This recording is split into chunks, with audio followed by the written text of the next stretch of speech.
Hey guys, Nathan from Coast Custom 12 Volt here. Give you a little tour on this bush tracker that we recently finished. We got the Victron 3120 inverter charger, 300-30 solar regs, 50 amp Orion DC, solar disconnects there on the left hand side, a 7515 solar reg, the Cerbo GX, Bussman fuses, isolator, Smartshunt, 3 PowerPaul Scout lights, all of them linked together, externally vented as per the new standards. This system is absolutely massive, 966 amp hours in total.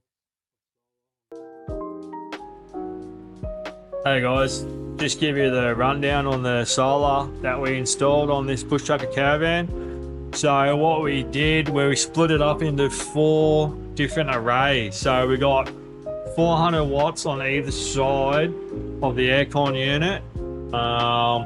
They're both going through their own controller. We got 440 watts, so 4 110s, series parallel on the front there. And then we got a weird space up the top here, and we'll be able to sneak a 110 in. So that's just going through the 7515. So we're pretty much covered the entire roof. The back end we can't because there's a satellite dish and a TV aerial and a shower hatch, but what space there is available, we filled it with a solar panel. A question I get asked all the time is, how much solar do I need on my caravan? And the simple answer is roughly 800 watts minimum. If you can go more than 1,000, that would be great.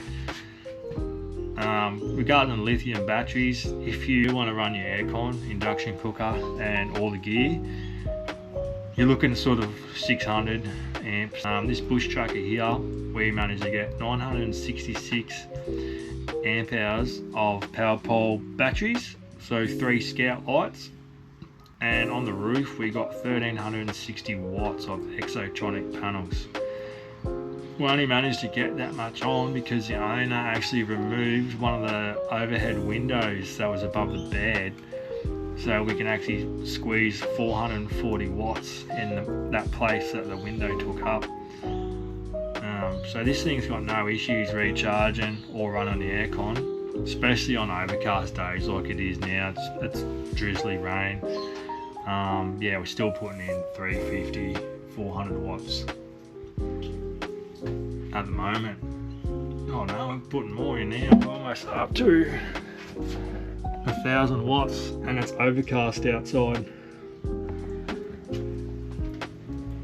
So it's not the best weather, but that's where having a large solar array comes into its own.